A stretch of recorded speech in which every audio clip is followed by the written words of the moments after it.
Men in today's world are hopping from one foot to the other, trying to know what the right thing to do and say is, not wanting to offend, but realizing that whatever they say or have been conditioned to say or think is getting them into trouble and actually having the exact opposite effect of what they intended it to be. There is no way that a guy can give a compliment without it sounding offensive. And you don't know who will find it offensive. As a person from this society, I'm telling you, 90% of the men do not mean to be offensive.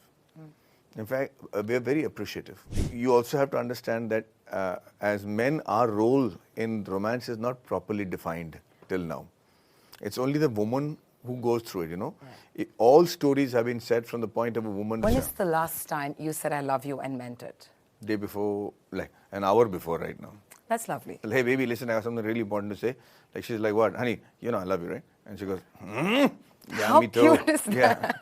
Hi Madhavan, welcome to the Quint. Thank you. Thank you so much for making this time. I know you're exhausted.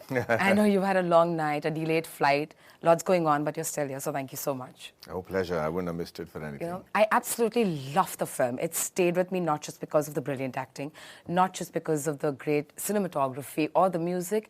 It's also because I believe that this film has the power to start a dialogue, and it's so reflective. I resonated with a lot of things in the film. Is there a moment or a scene from the film that you personally felt, hey, that's happened to me? In fact, the entire theme of the film has happened to me. I am so glad you liked the film and it resonated with you. I accepted it because it resonated with me. And I'll tell you what really reached out. Men in today's world are hopping from one foot to the other, trying to know what the right thing to do and say is, not wanting to offend, but realizing that whatever they say or have been conditioned to say or think is getting them into trouble and actually having the exact opposite effect of what they intended it to be. And I'm not exaggerating. If, for instance, a woman has a beautiful body, there is no way that a guy can give a compliment without it sounding offensive. And you don't know who will find it offensive. Earlier on, it will be a one word, a very lovely figure. But now that is not right. And I can understand why some people will get offended by it. But we really don't know how to give a compliment without getting into trouble. When the intent is not to hurt or demean, how does, in today's world, a man navigate, especially if he's over the age of 40? And he's not in the millennial language, he's not even aware of the changes that have happened in terms of acceptance and how women are expect to be treated.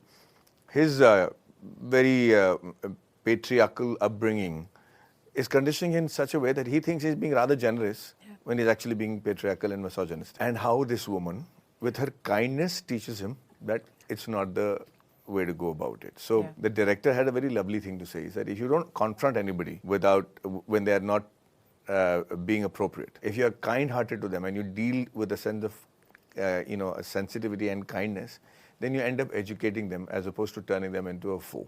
And that was what was exciting about the film for me. Do it very respectfully is what I always say. You can think that the person just doesn't know better. The other thing that I absolutely loved in the film, which I found very powerful, was who are you to allow me? Suggesting that women are allowed free will. Women should have agency, just like men do, right? As a male in this society, what does that moment mean to you from the film? And I'm going to say as a male in Indian society, not any society. In the same story is a guy who considers his bhabi as his mother. He gives her the pedestal of being the ultimate woman in his life, even though she's the wife of his elder brother. That's a quality you don't get to see in any other culture in the world, right? But there is no appreciation for that, because that is taken for granted. He makes a mistake with the lover aspect of his life, because he thinks that, this is the new norm, so let me save face and say, do what you have to, have all the freedom. But his idea of saying save face is saying, I'll do it within limits. Maybe he will not define the limits, but he says it as a figure of speech to maintain the fact that he might have had a say in the argument. It has the exact opposite effect. As a person from this society, I'm telling you, 90% of the men do not mean to be offensive. In fact, we're very appreciative. You also have to understand that as men, our role in romance is not properly defined till now. It's only the woman who goes through it, All stories have been said from the point of a woman where her idea of what romance was before wedding, and how it has changed after wedding, and how it has changed after she's become a mother, and how it's changed after she's become a mother-in-law. The same amount of trauma the men go through as well. We don't have the liberty of lamenting over it or expressing ourselves, but we do see a change happen when you, from being the most important person in that woman's life, suddenly take the third seat because now you have a dog at home and a kid. And you're meant to provide. That's your job. That conditioning is so disheartening. But we accept it with a badge of honor. It's not like we want to come, I've never gone to a friend and said, she only wants me to earn and send money, man. We've never had that conversation with any friend. Because it's not. It doesn't seem natural. No, it isn't. Oh, yeah. It is. It like what if you actually said that to another guy, he'll say, "हाँ तो क्या बोल रहा है? तो सही तो है. You are supposed to earn and take care of them. मतलब तू नया क्या बोल रहा है?" So that is what I'm saying. And then you realize कि the child has become the most important person in your wife's life and subsequently their life, and then so the kind of changes that we have to do without verbalizing it or actually discussing with other men is quite immense. And I think when you make us sensitive about what the woman is going through, then you have to realize that we also become sensitive about what we are going through. But I think that's great. Yeah? I'm just saying some things are taken without mentioning it. Because if you start doing it, then the comparison starts happening. तुमने उतना किया पर मैंने तो इतना किया. That is a whole new argument altogether. When all this is taken for a slightly for granted, but without having to offend each other, and I think that's a great amalgamation. I have a lot of questions about the film, but I do know that we're very, very short on time. Go ahead, fire away. I'll give you brief answers. No, I don't want brief answers. I'd rather ask lesser questions and get great answers. I want to just take you back. Over the years, careers change. We evolve as people thanks to all the ups, the downs, the doubts, the pivots in our life, right? Is it a turning point in your life that you believe that slowly but surely redefined who you are today? I think there were two pivotal points. One is when I got my first film with Mani Ratnam, where I realized that my value as an individual is far more than what I had been crediting myself with. So the self-worth and the realization of that has been transformative. And then I had become mundane in my existence as an actor till I did a film called Rocketry. And that put another completely different sense of confidence in me, that I know a lot more than I credit myself with. And those were very transformative moments, and true enough, it really had an impact on my life. Apart from these, of course, turning points in all our lives that we have, mostly when we talk about success, we talk about, in an actor's life, largely about, say, the applause, the awards, the box office numbers, right? But there are also those quieter moments, right? What is that one success you feel may not have made headlines, but that means the world to you? My friend of mine had once told me that the point that you give up on any attempt or endeavor of yours becomes the limit you set for yourself for your next attempt, which means you will not reach even that point if you give up. There was a film that I was making called Sala Khadus, and I had lost all faith. And I just spoke to him, and he said that don't give up. I might have. He's very successful. He says everybody sees my success, but they don't realize how many times I became bankrupt in the process of becoming this successful. He says don't get bankrupt with conviction, because you'll be afraid to reach even this level the next time you attempt something. That was incredible. So I pushed through with it. We made the film, and it really changed my life. The other time, again, unfortunately, going back to Rocketry again, is when I decided to direct it without no experience of directing or editing or anything. And the truth of the matter hit me like a ton of bricks on the first day of shoot when I had to keep the first shot.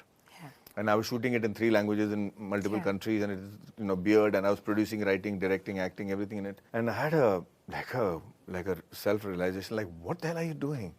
What are you going to do? How are you going to do this? And a friend of mine suddenly called me, and he wanted to wish me luck. And I said, Babs, I have no idea what I'm going to do, what I'm doing right now, man. I'm on this set, and there is so much riding on me, the money-wise. I don't know how to keep a shot. And he said, Maddie, life is just one shot at a time. Just keep that first camera, shoot it, see what happens. It's all in your hands. Just take that first shot. Think about all the others later on. Don't crowd your mind with too much of thoughts. And then see how it goes. And true enough, I kept my first shot, I took it, and I realized that's exactly what I had written. And then I realized that whenever there's a complication in life, one step at a time. Just let's not look beyond and look down the slope of a ski and wonder where I have to head. Just one step at a time, and a lot of things have sorted themselves out. And look what it did, right? God's grace, I have 5 very quick questions. They're really rapid, very quick. When is the last time you said I love you and meant it? day before, like an hour before right now. That's lovely. Okay. Yeah, actually, I do that. I mean, I think I need to tell my wife I do because I stay so far away from her. And she's now got used to it, but doesn't matter. I draw her attention. Hey, baby, listen, I have something really important to say. Like, she's like, what? Honey, you know I love you, right? And she goes, Yeah, How me too. cute is that? I hope all the men are listening to this, okay? It's Nah, important. it works for me, man. It works for me. I think it works for everybody. People just have to do it. Okay. What's the one most overrated relationship advice you've ever heard? Like, that your in-laws and you are not supposed to be best of friends. Yeah. Like, you have to be careful, and the mother-in-law is a tyrant. Yeah. I've had the most wonderful in-laws in my life. So I think that advice is overrated and wrong. I think it became a matter of joke that people will it to happen, in fact. You I know shouldn't. what you mean. Yeah. In fact, my parents' best friends were my in-laws. I was very blessed on that front. That's lovely. Yeah. Okay. The most romantic thing you've ever done? I keep doing it, which is I pop up where my wife least expects me to. When she's doing something from one corner of the world, I'll be shooting somewhere. I won't tell her that I've finished back up, and I'll come. And she has this awesome expression of only you can do that, which makes my day. One green flag that's a non-negotiable for you in a relationship? Somebody who has the ability to put the idea across without abusing. However offended you are, because we are all in the business of being outraged. Yeah. But however outraged you are, if you maintain a sense of decency, when you have a conversation, that's a big green flag. And the last one is, one thing you've learnt about love that films always get it wrong. That the definition of love and the way it is interpreted is very age-related, and that it keeps changing over a period of time. So anybody who knows life will understand how to show love at different phases. It's not the same. Thank you so much for talking to me. Thank Thanks, you, Shweta. guys.